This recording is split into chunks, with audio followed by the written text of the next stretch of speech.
From their thrones deep-seated, the choirs of the eons declare the last of the demons. The kingdom is thine to inherit. What I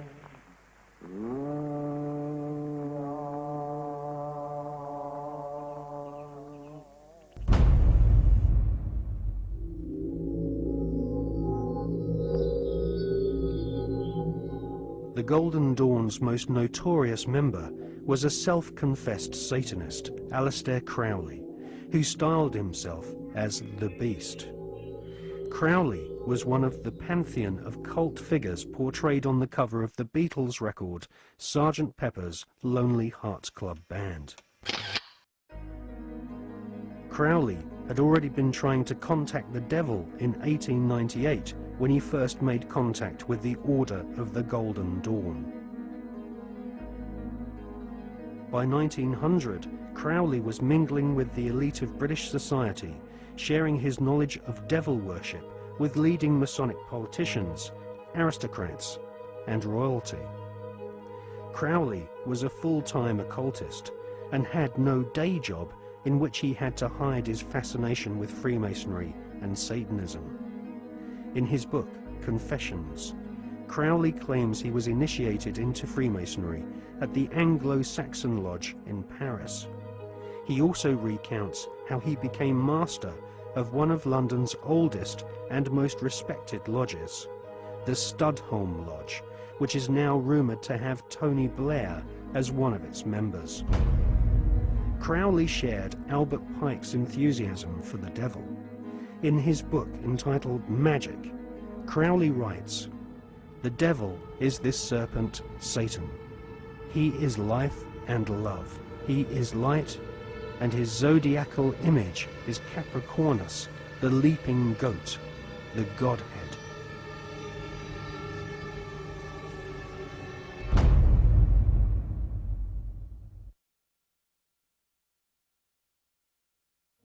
Secret societies often portray the Goat of Mendes sitting in the Baphomet position. A statue of George Washington himself, a high-ranking Freemason, shows one of America's founding fathers sitting in the same occult posture as Crowley's goat-headed devil.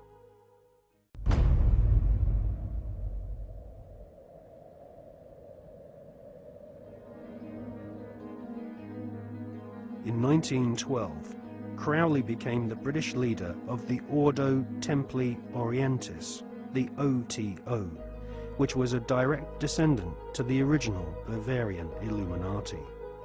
The OTO was a hardcore satanic secret society, and Crowley devised the initiation ritual around the 33rd degree ceremony of Scottish Rite Freemasonry. Crowley claimed the formation of the OTO was reconstituting Freemasonry back to its German Illuminati roots. Crowley wanted nothing less than to dance with the devil. He was impatient with the politeness of Masonic ritual. He described basic Freemasonry in the lower ranks as a sinister association for political intrigues and pirates.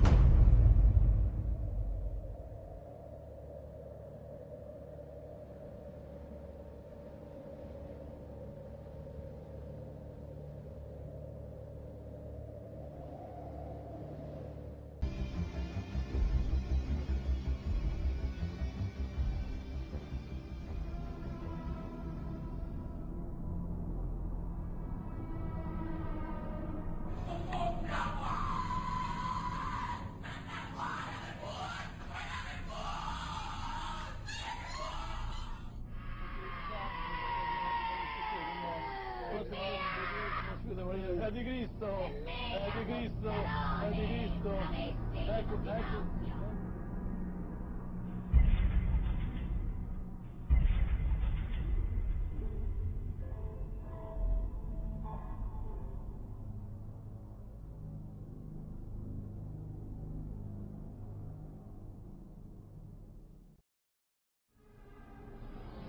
One of the driving forces behind this movement, the Illuminati, is the satanic cult movement in this country today.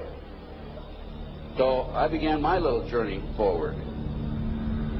And one of the matters that I developed information about was an individual I learned about was Aleister Crowley.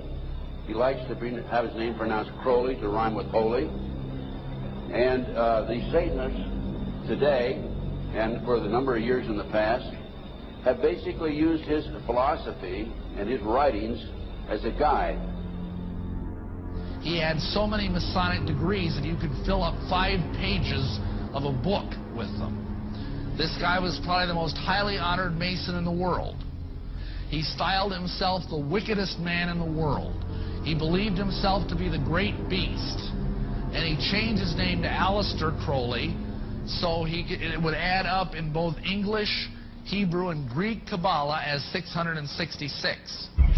In 1904, Crowley had a communication with an extraterrestrial being named Eyez. And this being, through his wife, kind of a channeling type operation, brought forth a book that was called the Book of the Law in 1904. And this book declared that the slain and risen God, i.e. Jesus, had stepped off the throne, and that a new God, the crowned and conquering child, was taking his place. As a result of this, Crowley proclaimed the end of Christianity and the start of Crowleyanity. Crowley taught that the way you could live forever was by vampirizing little children sexually. And he personally bragged of having slaughtered 150 male children in 1 year. This is why he was called the wickedest man in the world. And now listen to this sentence, folks, closely. For the highest spiritual working, one must accordingly choose that victim which contains the greatest and purest force. A male child of perfect innocence and high intelligence is the most satisfactory and suitable system. We're talking about human sacrifices.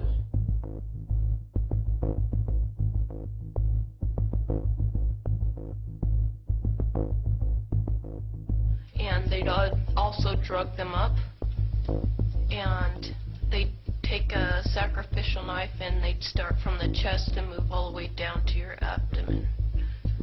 And then that's how they sacrificed, and they'd collect the blood and they'd drink it.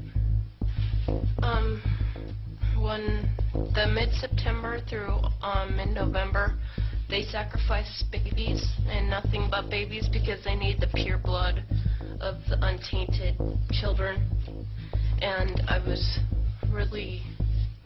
I didn't understand what it was like. I just can't believe I'm seeing this every year of my life. I've experienced that, and that was the hardest part for me. It's like hearing those babies literally scream and cry, and then seeing their blood flow. The little boy was taken to a basement. He was crucified alive. First he was skinned. Why is it that no one knows this?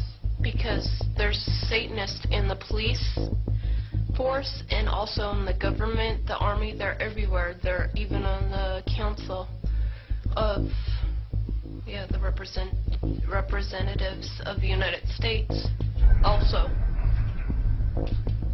And they're silenced because this is not being exposed, because they don't want it to be exposed, because they're really good at lying and hiding things.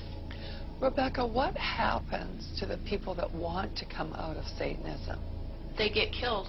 They get followed. They get taken. They get sacrificed in front of the congregation of the Satanic Church. Why? Because they know too much information about the Satanists and who their names in places of where they keep the people underground, and they just know too much information. It's like being in a gang or in a mafia. You don't get out alive without consequences. By 1924, Crowley was living in poverty in France. An old friend and famous literary figure and occultist, Frank Harris, kindly took him under his roof. Frank Harris lived with a woman by the name of Nellie O'Hara. If what has been written in later years can be believed, Nellie had a friend in America, Pauline Pierce, who was married to Marvin Pierce, head of the McCall Corporation. In early 1924, Pauline traveled to France to stay with her friend.